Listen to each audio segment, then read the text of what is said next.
of my power.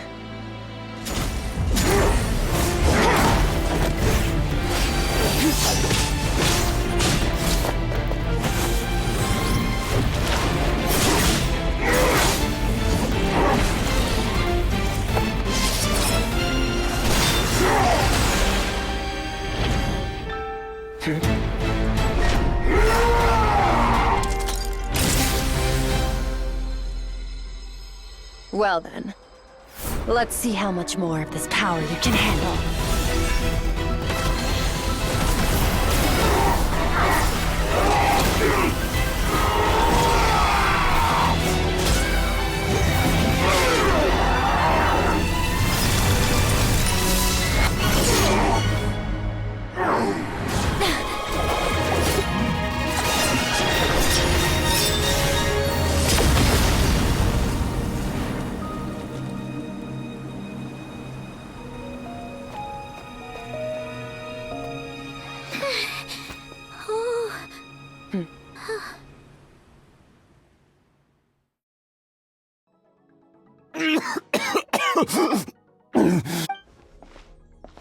Well, have you come to your senses? You saw that my body was at its limit. So, you deliberately channeled your power into me, knowing that it would destroy my shell from within. Such power.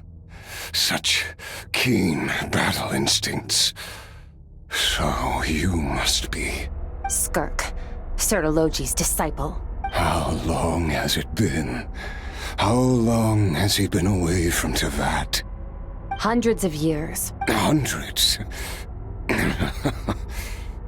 Sorry. It's a lot to take in. I should introduce myself. I am Skafnungar, a friend of your master and one of his followers. This is the first time I've heard your name, Skirk. But hundreds of years ago, I knew you existed. And I knew you would come here. Hundreds of years ago? Sounds like you and Master have quite the history. Care to tell us about it?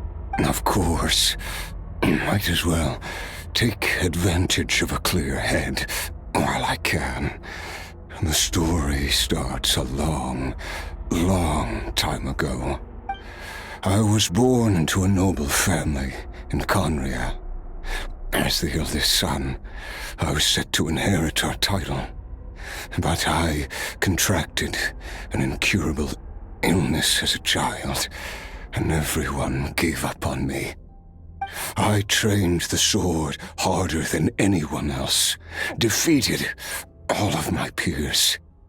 But it was all in vain.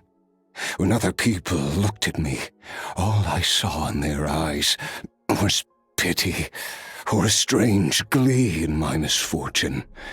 Even my parents were just waiting for me to die. Over time, my heart hardened, and I became aimless. That was the point where I met your master, Sertologi. We were similar in age, but different in background. He was born in prison, the son of criminals who had been sentenced to death. He spent his childhood wandering the streets, facing more criticism than the literary works in the Universitas Magistrorum. Yet, he always wore a smile on his face, as if kindness and malice were one and the same, and he could not see the difference. I still remember what he said to me when we first met. You need to fight to survive. Even if it's a losing battle, it should light a fire under you. How can you sit back like this and go down without a fight? That does sound like something he would say. He was the first to acknowledge that I was worth something, and he inspired me to keep going. When we sparred together, it was the first time I'd actually felt the thrill of combat. When I was 10, he stole forbidden research materials and managed to cure my illness. It was like there was nothing in this world he couldn't accomplish. When it came to the human form, he was always intent on pushing the boundaries of possibility. But somewhere along the way, I fell behind. My talents were nothing compared to his, and at some point, I realized he had pulled so far ahead, I was too embarrassed to even ask him to spar. After his grand endeavor was successful, he sought me out and said to me, "This planet no longer holds anything of interest to me, so I'm leaving. But first, I have an offer. I can use a power I have just refined to break the curse of immortality for you. Your death was once what we worked so hard to prevent. But the immortality you now face is a different kind of pain altogether." I'll pass. Immortality doesn't sound so bad to me. Since I can't die, it means I have an infinite amount of time to get stronger. Maybe I'll finally catch up to you one day, and we can spar like we used to. Are you sure? I cannot say when I will return. Your body, or rather, your soul, might not be able to withstand this curse. All I can do is try. After all, a wise man once told me, people need to fight for their own survival. Wise indeed. Nevertheless, if you grow weary of the pain of immortality, and wish to experience a good sparring match before you wither away, seek out my disciple. Disciple? Never thought I'd hear that word coming from you. Nor I, but Vedifenir said I was destined to find a disciple out there in the universe, and bring her to Tibet. You know as well as I, Vedifenir's prophecies are never wrong. Well, now I'm curious about who this disciple of yours will be. All Vedifenir said was that one day, the stars shall bow in her honor. Sounds pretty impressive. Of course. Only the most outstanding people would have the right to become my disciple. Still self-assured as ever, I see. But you're not wrong. I'll be leaving then. Oh, and if you are serious about getting stronger, I left you a little gift in the primordial sea. As I've said before, walk whatever path you want. Freedom means even the wicked get to make their own choices. Waiting for me in the primordial sea was the all-devouring narwhal, already beaten into submission by Sertologi. In its weakened state, I was able to cut off part of its flesh and sew it into my own heart. Your heart? That sounds like torture. How did you even survive that? Because, of course, I bear the curse of immortality. So, you used the curse to turn yourself into a vessel for power. Even with that whale's ability, devouring power like that is not something the human body can withstand. With your body and soul constantly at the breaking point, it was the curse of immortality that sustained you. But that is not the path to strength. You have to pour your heart into it, work for it, dream of it. Instead, you stole something that didn't belong to you, and it backfired. You're right. I should have known better, but I had already pushed myself to my limits, and he was still miles ahead of me. So I had to take a leap of faith. I miss your master. I miss the days when we were all together, troublemakers without a home. I don't regret the choice I made. But if you'll allow it, I do want to apologize. To both of you. After the beating we just gave you, I think we can call it even.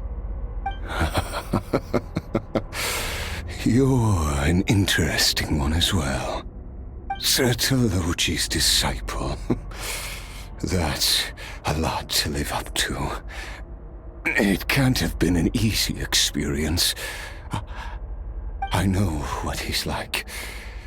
He rules with an iron fist, using despair and fear to force you to catch up to him, all the while standing ever out of reach.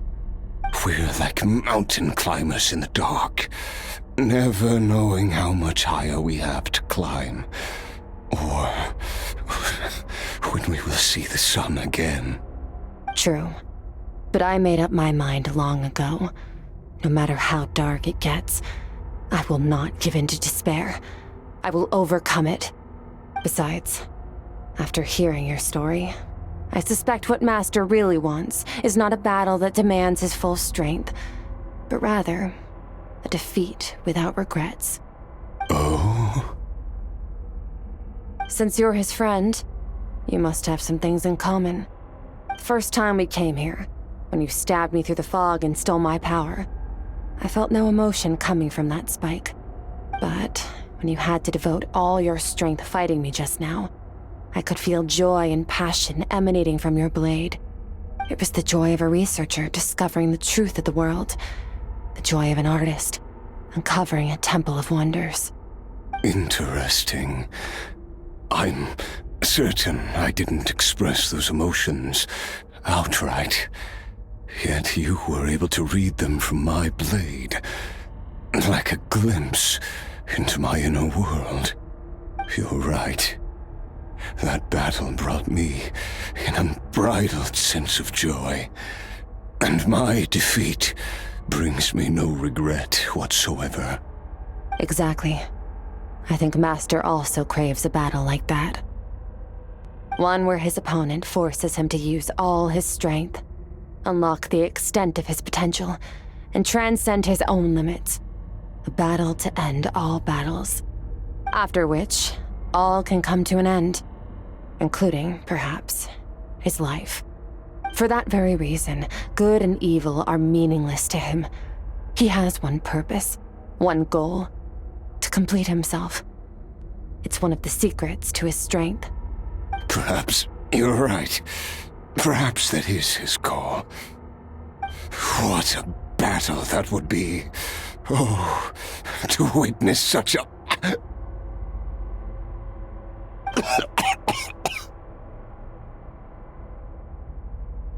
Are you okay? Too many different kinds of power are surging through my body. The curse of immortality allows it all to coexist, but it does not remove the pain. I won't be able to hold on to my sanity for much longer. What a shame. I would have loved to witness that battle. Sertologi once offered to free me from this curse. Now, I must ask that of you, Skirk. Can you release me from the pain? I can, but not through death, if that's what you were hoping for. It's not a suitable punishment for your crime. As an alternative, I can take your consciousness, along with all the power you've consumed, and smash it to pieces. The impurities will dissipate, and under the curse of immortality, your mind and body will regenerate. When that process is complete, you will be back to who you were before, no longer tortured by powers you can't control. But it will be a time-consuming and painful process. The decision is yours to make. I accept. And who knows? Perhaps I'll wake up in time to witness your great battle with Sertologi. I have faith that you'll be able to stand against him one day. Though I know it'll be a long and arduous road. If we are climbers in the dark, it appears the dawn has finally broken for me. But your ascent continues. At least, it looks like you are not alone on your journey. I will reach the top of this mountain, no matter what it takes. And you, Skofnunger, will be my witness at the end of all things. That's finally over. Let's get out of here. Huh! At least we don't have to make a mad dash for the exit like last time.